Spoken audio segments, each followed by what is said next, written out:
Jadilah seperti pohon, memberi naungan mereka yang membutuhkan, menghasilkan buah bagi mereka yang mencarinya, dan tetap bertahan meskipun badai datang.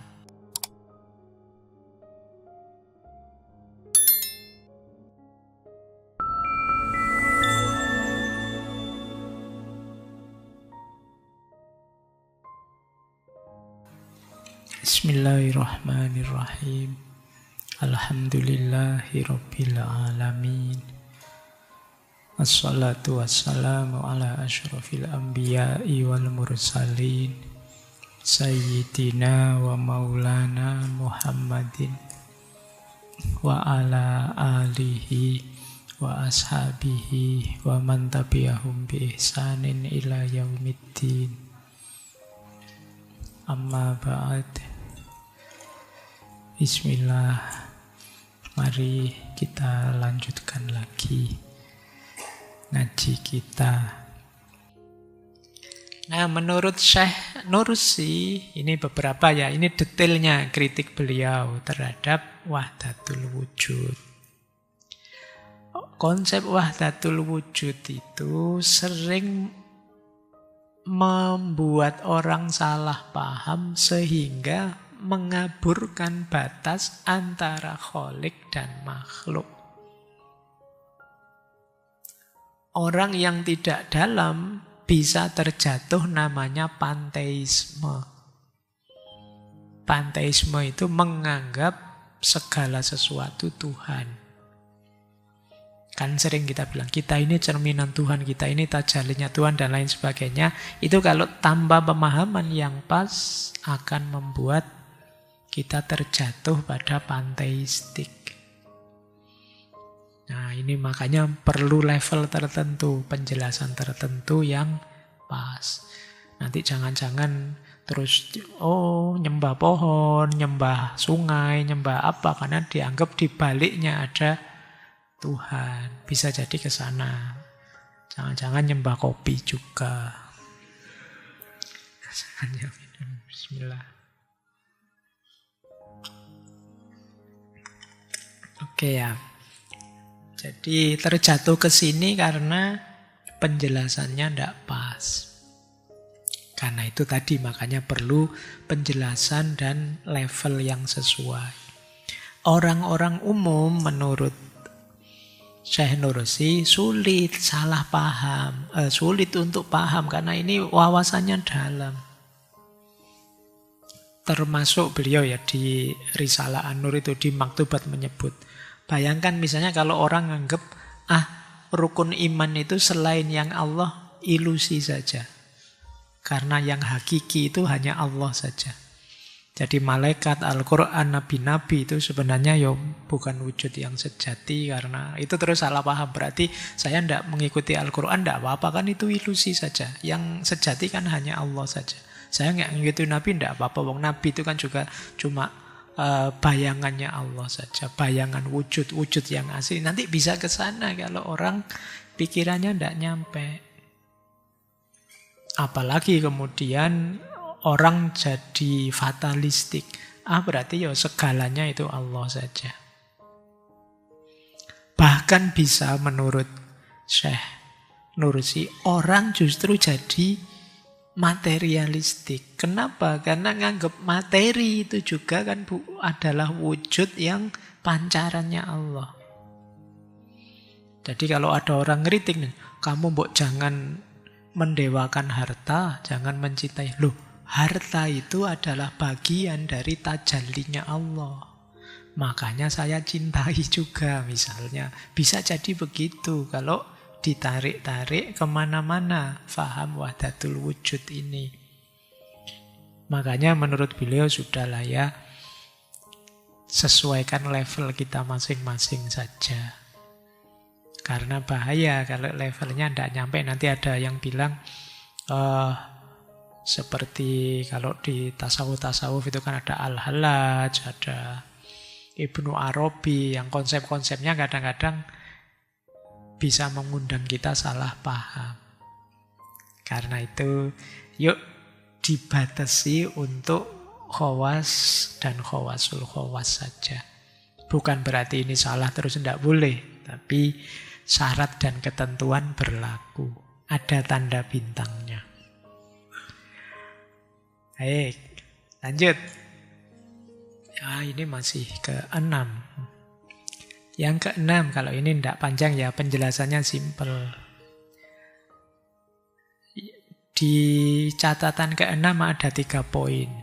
Yang pertama, mengikuti sunnah Nabi merupakan jalan paling indah dan paling terang untuk sampai pada derajat kewalian. Persis sama dengan kemarin Fazlur Rahman, Syekh Abdul Qadir Al-Jazairi, dan yang lain-lain. Ikuti saja sunnah Nabi. Wong Nabi juga seorang yang sangat zuhud, sangat abid. Semua kualifikasi sufi itu beliau memilikinya. Nah, maka jalan paling aman ya mengikuti Rasulullah saja. Mengikuti Nabi. Yang kedua, pastikan para sufi ikhlas. Karena keikhlasan merupakan asas utama untuk meniti jalan kewalian dan torekot. Tanpa ada dasar keikhlasan, berarti masih ada pamrih. Kalau itu masih ada pamrih macam-macam yang selain Allah, ya kewalian yang seharusnya berkualitas tinggi, torekot yang seharusnya mendalam, pada akhirnya ya jadi dangkal untuk kepentingan sesaat. Menempuh jalan kewalian biar dihormati orang, Pak. Biar kaya, Pak. Kalau nanti ceramah sangune gede, Pak. Karena dianggap wali, Pak. Nah ini jalan yang tidak ikhlas. Jadi bekalnya wali dan torekot itu ikhlas. Bahkan juga tidak sekedar pelarian.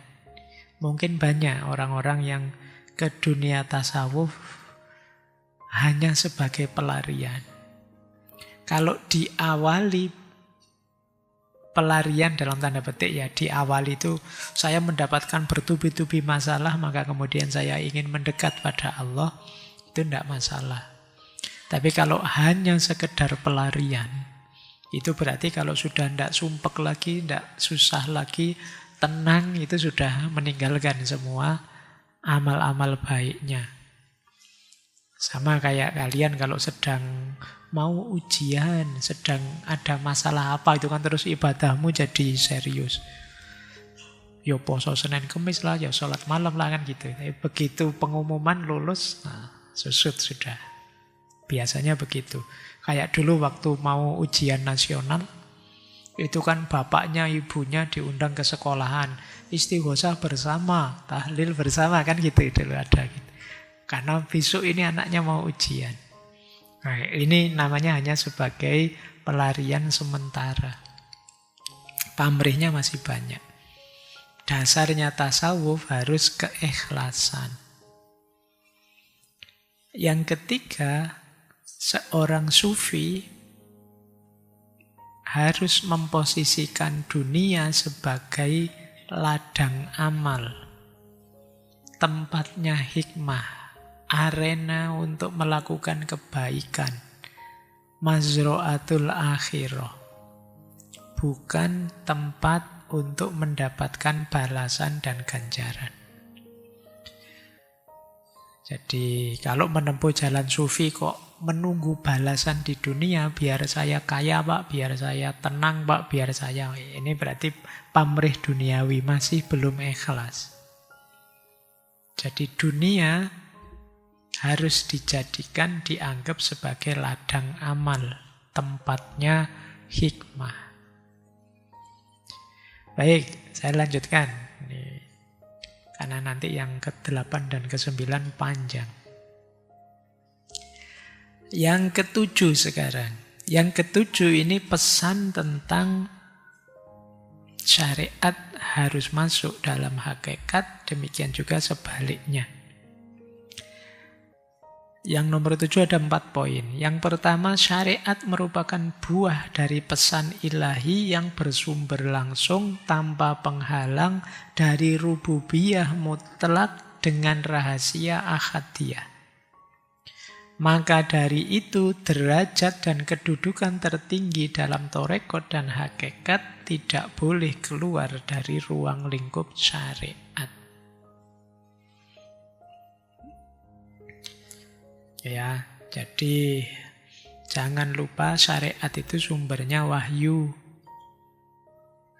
Wahyu itu pesan dari Allah langsung kepada kekasihnya, nabinya. Sebagaimana para sufi ketika mendapat ilham dari Allah. Cuma kan sufi dan nabi kan levelnya beda. Jadi jangan hanya menganggap syariat itu ya, Pak, itu kan Al-Quran itu kan tertulis, Pak. Sementara para wali itu dapat inspirasi langsung dari Allah, Pak. Ilham langsung dari Allah, Pak. Iya, tapi Al-Quran itu dulunya juga wahyu langsung dari Allah. Maka tidak boleh misalnya para wali ini mengeluarkan fatwa yang nabrak syariat. Jadi karena ya sumbernya sama-sama Allah. Jalannya ya sama-sama jalan batin. Yang satu wahyu, yang satu ilham. Tapi kan levelnya beda. Antara nabi dan wali. Oleh karena itu bahkan seperti Syekh Abdul Qadir Jailani itu satu ketika sholat malam terus ada suara, wahai Abdul Qadir, ibadahmu sudah luar biasa, engkau sudah diterima, mulai besok sudah bisa santai, tidak perlu ibadah lagi. Itu dia tahu, tidak mungkin ada ilham dari Allah kok nyuruh libur ibadah itu. Kenapa? Nabrak syariat. Yang ini diwahyukan pada Nabi. Ya. Baik, itu yang pertama. Yang kedua, torekot dan hakikat tidak boleh berubah posisinya dari sarana menjadi tujuan. Jadi syariat, torekot, hakikat ini tiga-tiganya sebenarnya ya media, sarana, bukan tujuan.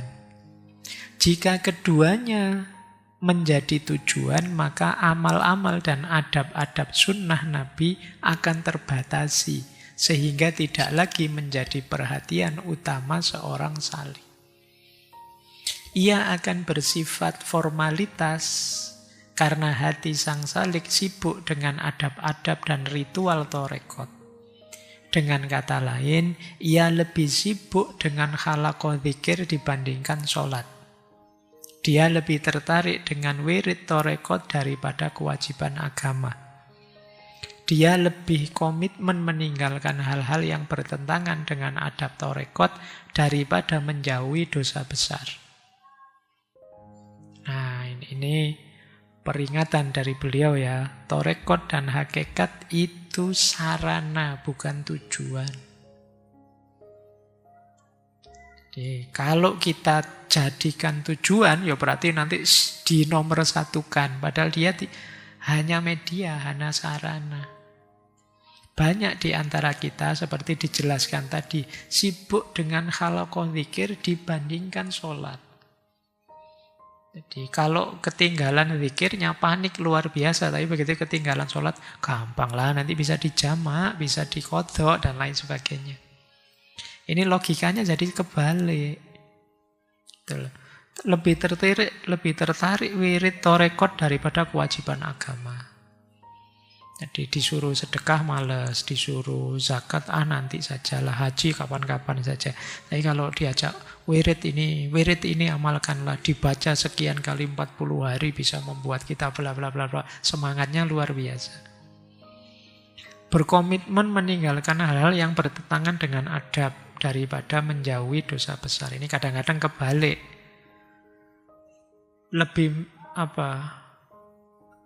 Orang lebih milih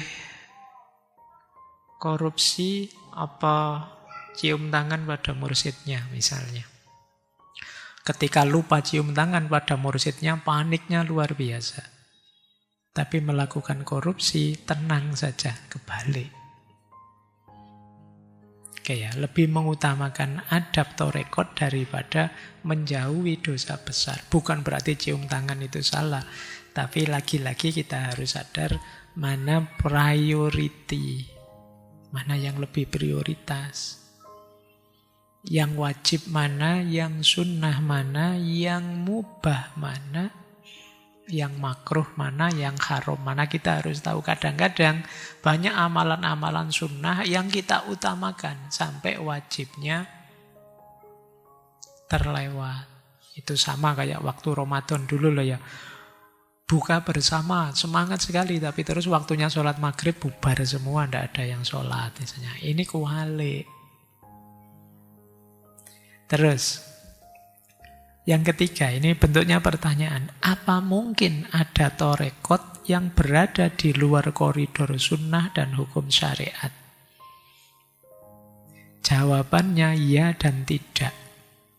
Dikatakan ya karena terdapat para wali yang dihukum mati dengan pedang syariat.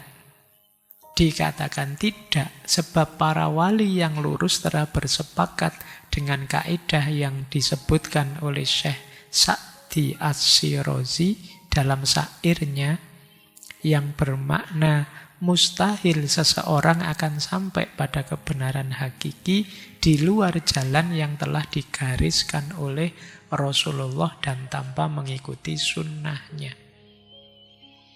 Jadi kalau ada yang tanya, apa ada torekot yang di luar sunnah dan hukum syariat? Jawabannya ya dan tidak. Kenapa ya? Faktanya memang ada. Orang yang dianggap wali kemudian dihukum karena nabrak syariat. Faktanya ada begitu. Tapi harusnya tidak. Kenapa? Karena kalau dia benar wali, harusnya tidak meninggalkan syariat. Jadi jawabannya ya dan tidak. Ya melihat faktanya, tidak melihat idealnya.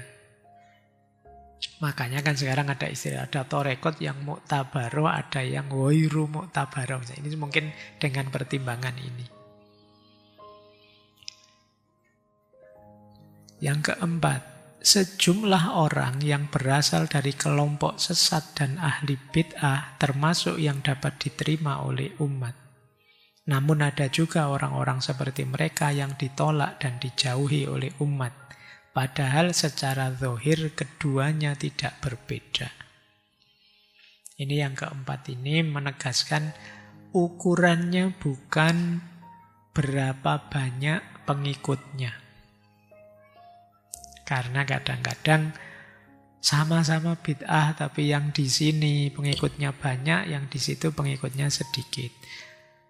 Sama-sama sesatnya sih, tapi kalau di negara ini dianggap lurus-lurus saja. Tapi di negara sana itu dianggap sesat. Maka kita tidak boleh tertipu dengan pengakuan dan penerimaan atau jumlah anggotanya. Ini rumus keempat dari catatan ketujuh. Sekarang ke-8. Catatan ke-8 itu isinya juga 8. Oh, ini sampai jam 12 nanti. Ya. Catatan ke-8 tentang bahayanya tasawuf dan torekot dalam tanda. Jadi ada resikonya, kita harus hati-hati. Bahaya pertama, ketergelinciran yang dialami para salik yang tidak mengikuti sunnah Nabi ialah keyakinannya bahwa tingkat kewalian lebih tinggi daripada kenabian. Hati-hati, saking mengagungkannya terhadap para wali sampai menganggapnya lebih tinggi daripada Nabi. Ini bahaya pertama. Bahaya kedua, sikap sebagian kalangan ekstrim yang lebih memuliakan wali daripada para sahabat Nabi. Bahkan menganggap mereka berada pada derajat yang sama dengan para nabi. Ini melanjutkan yang pertama ya, tidak hanya dengan nabi, tapi kadang-kadang ada yang anggap para wali lebih dari para sahabat nabi. Ini juga ketergelinciran namanya. Bahaya ketiga, sikap sebagian kalangan torekot yang fanatik, yang menganggap wirid torekotnya lebih utama daripada zikir yang berasal dari Rasulullah. Zikir dan wirid itu sunnah sih. Tapi silahkan saja mau mewiridkan torekot, monggo, tapi tidak boleh nganggap ini lebih utama loh daripada yang dipesankan oleh Rasulullah, zikirnya yang diwariskan oleh Rasulullah. Kalau ini masalah sudah, itu lanjutan dari menganggap kewalian lebih tinggi daripada kenabian. Yang keempat, sebagian salik berlebihan terhadap torekot dengan menganggap bahwa ilham itu sama dengan wahyu. Ini tadi sedikit sudah saya jelaskan banyak. Ya beda lah levelnya antara wahyu dengan ilham. Karena wahyu yang sudah dikodifikasi dalam Al-Quran itu sudah pakem, sudah paten. Sementara ilham itu subjektif untuk masing-masing sufi, masing-masing wali yang dicintai oleh Allah. Kalau wahyu untuk kita semua.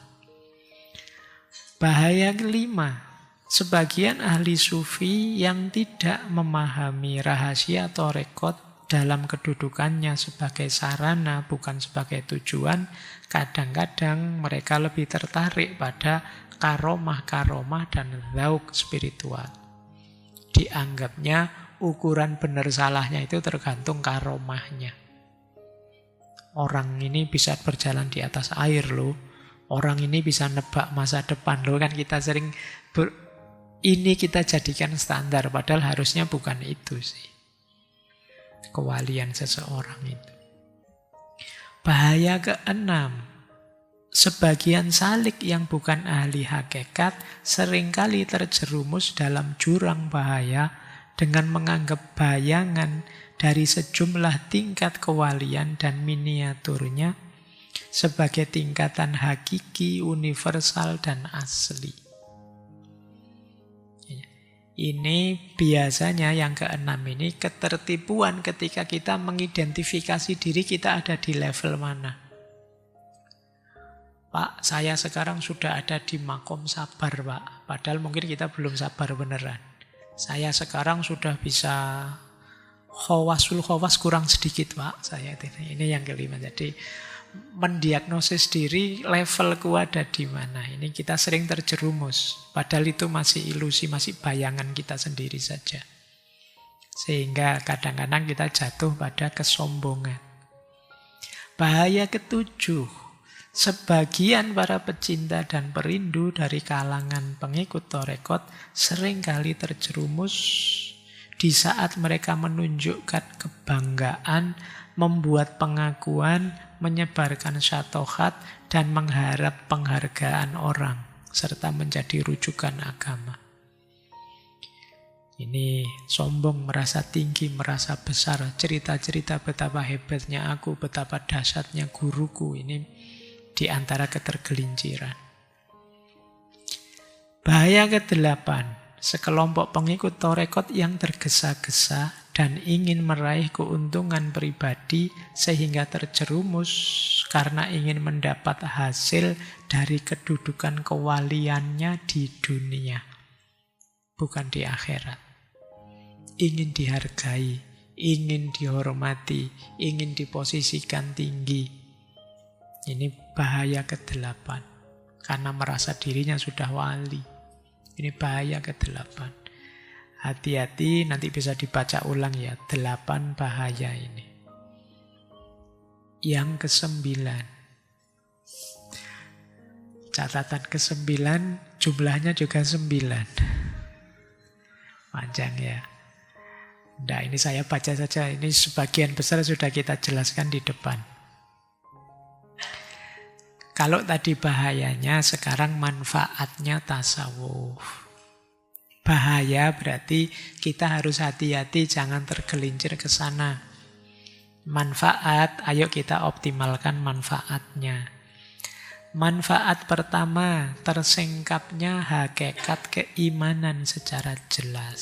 Sehingga sampai tingkat ainul yakin. Jadi ini mengalami langsung, membuktikan langsung kedalaman agama, hakikatnya keimanan. Ini manfaatnya kita tasawuf. Tidak sekedar pengetahuan yang dangkal atau pengamalan yang dangkal. Manfaat kedua, menjadi manusia yang hakiki, manusia yang sejati. Kenapa? Karena dalam tasawuf semua perangkat jiwa kita arahkan kepada Allah. Dan ini kan tujuan kita dihadirkan ke muka bumi. Tujuan penciptaan kita. Jadi kalau kita ingin memenuhi amanatnya Allah, segala tugas yang diberikan oleh Allah ya antara lain bisa kita wujudkan lewat jalur tasawuf. Di situ kita jadi manusia sejati yang orientasi hidupnya adalah Allah saja. Manfaat ketiga, selamat dari kesepian dan kesendirian dalam perjalanan spiritual, serta mendapat ketenangan maknawi dalam perjalanan menuju barzah dan akhirat. Jadi kalau kita ikut tarekat, ada teman perjalanan spiritual. Dan juga mendapatkan ketenangan dalam perjalanan menuju akhirat. Karena tadi bahkan zikir saja bisa membuat kita tenang. Lanjut, manfaat keempat, membebaskan diri kita dari kegelisahan hidup dan juga pedihnya keterasingan duniawi. Ini membuat kita lebih tenang. Manfaat kelima, merasakan berbagai hakikat halus yang tersembunyi dalam setiap kewajiban syariat. Ini kita beribadah, beramal syariat tidak hanya lahiriah, tapi kita rasakan secara lebih dalam sampai level hakikat. Sehingga kita bisa menikmati syariat, tidak sekedar menjalankan syariat. Dengan bisa menikmatinya tentu saja kita bisa lebih mantap, lebih fokus. Manfaat keenam, dengan tasawuf kita bisa sampai pada makom tawakal, ridho, dan pasrah kepada Allah. Ini hal yang sulit. Biasanya kita itu dengan akal kita sulit sekali untuk ridho. Kita sering mengeluh, kita sering minta ini, minta itu, serba tidak puas. Tapi tasawuf mengajarkan kita untuk sampai ke makom ridho dan tawakal. Manfaat ketujuh, membersihkan hati, selamat dari syirik, samar, riya, tergesa-gesa, dan lain sebagainya. Manfaat kedelapan, membuat hidup ini sepenuhnya bernilai ibadah. Karena rutinitas seorang sufi itu rutinitas yang senantiasa sadar diawasi oleh Allah. Apapun yang dilakukan, kesadaran ilahiyahnya muncul. Maka setiap aktivitasnya jadi bernilai ibadah. Manfaat kesembilan, membawa seseorang pada derajat insan kamil. Manusia yang utuh. Yang teroptimalisasi lahirnya, emosinya, dan rohaninya. Jadi, membuat kita jadi manusia yang sejati dan utuh. Itu yang insan kamil. Konsepnya banyak dibahas di ulama-ulama yang kita bahas bulan ini. Apa itu insan kamil versi neosufisme? Masih ada waktu kah? Yuk. Kita masuk ke quote-quote saja lah, sudah tinggal 3 menit. Sebenarnya masih banyak konsep-konsep beliau ya, tapi semoga dengan 9 tadi sudah tergambar bagaimana Neo-Sufisme versi beliau. Ada quotes yang menarik yang tadi saya ambil sebelum ke sini. Beliau menasehati kita, jadilah seperti pohon, memberi naungan mereka yang membutuhkan, menghasilkan buah bagi mereka yang mencarinya, dan tetap bertahan meskipun badai datang. Ini rumusnya orang hidup manfaat. Ini sebenarnya mengingatkan kita, tasawuf tadi itu kan perjalanan spiritual untuk membuat kita dekat dengan Allah. Tapi mari kita sadari, kedekatan kita dengan Allah itu belum tahapan final. Tahapan finalnya adalah kemanfaatan kita pada sesama. Sebagaimana Rasulullah, beliau mendekat pada Allah bahkan sampai Mi'raj, yang di sana bertemu langsung dengan Allah min wara'il hijab. Ini mungkin kalau yang dalam bahasa para sufi ya, wahdatus syuhud lah, apa kesatuan dan lain sebagainya kan sudah berhadapan-hadapan. Tapi terus Rasulullah kan kembali lagi ke bumi, berdakwah lagi, mengajak lagi pada kebaikan, mendampingi, mendidik umatnya. Jadi perjalanan terakhirnya bukan perjalanan yang berakhir di dekat dengan Allah, tapi pada kemanfaatan, pada sesama. Ini yang kadang-kadang sering dilupakan para penempuh jalan batin. Dianggapnya ketentraman batin, ketenangan batin, kedekatan dengan Tuhan itu tahap final. Padahal masih belum.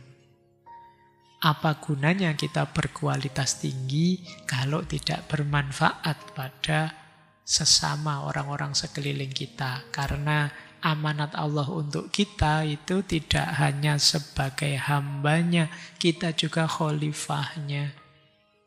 Kita diberi amanat untuk memakmurkan bumi, mengelola bumi ini sebaik yang kita mampu.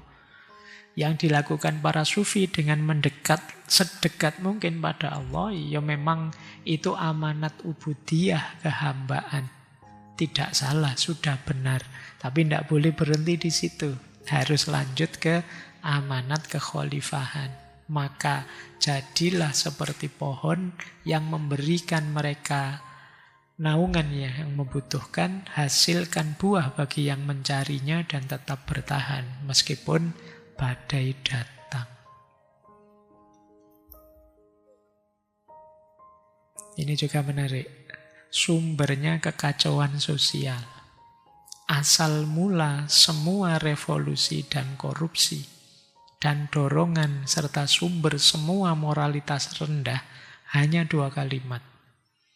Kalimat pertama, selama aku kenyang, apa urusanku jika orang lain mati kelaparan? Kalimat kedua, kalian menderitalah kesusahan agar aku dapat hidup enak. Kalian bekerjalah agar aku dapat makan. Kalau ini lawannya tadi ya, kalau tadi kepedulian pada sesama, kalau ini egoisme, tidak peduli sesama. Asal aku dekat dengan Allah, urusan apa dengan kamu yang masih sesat, masih rusak, bukan urusanku. Nah, ini ketidakpedulian. Atau yang kedua, kamu yang kerja, aku yang enak.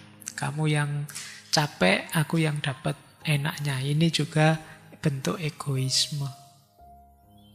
Sudahlah kamu saja yang jadi sufi, yang levelnya tinggi, yang doanya diterima. Nanti kamu tinggal mendoakan aku untuk masuk surga. Kan gitu aja. Nah ini, kamu tidak mau kerja, nyari enaknya saja. Jadi kalau kalimat pertama, aku sudah enak tapi tidak peduli yang lain. Kalau yang kedua, nyari enaknya saja, tidak mau susah. Dua mental ini nanti yang menghancurkan hidup sosial kita. Baik, sudah jam 10. Terakhir, kalau engkau menginginkan musuh, nafsumu sudah cukup. Kalau engkau menginginkan nasihat, kematian sudah cukup. Jadi tidak harus terlalu berpanjang teori. Ngapain kamu nyari musuh kemana-mana? Semua yang tidak suka kamu komentari jelek, kamu serang, kamu kritik. Kalau kamu memang nganggur nyari musuh, ada musuh besarmu yang siap sejak dulu. Nafsumu. Kalau kamu ingin nasihat, kematian sudah cukup. Apa kita tidak sadar bahwa pada akhirnya kita semua akan sampai pada titik kematian itu? Untuk melakukan kebaikan, apalagi yang kita tunggu?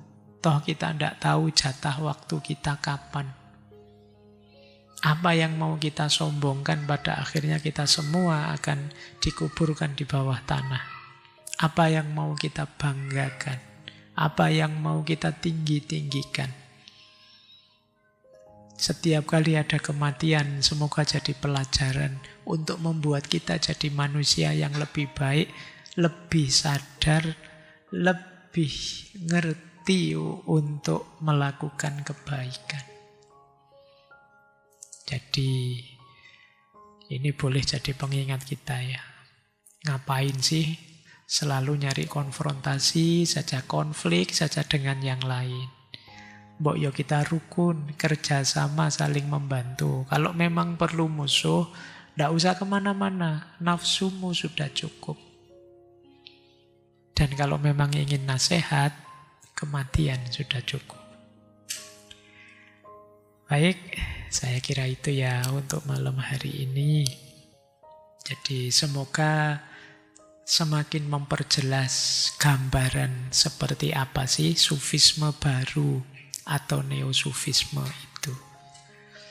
Minggu depan akan kita akhiri dengan, kalau malam hari ini dari Turki, minggu depan kita ambil dari tempat kita sendiri. Kita akan belajar tasawuf baru, tasawuf yang modern dari Hamka, yang mungkin bukunya sudah teman-teman baca.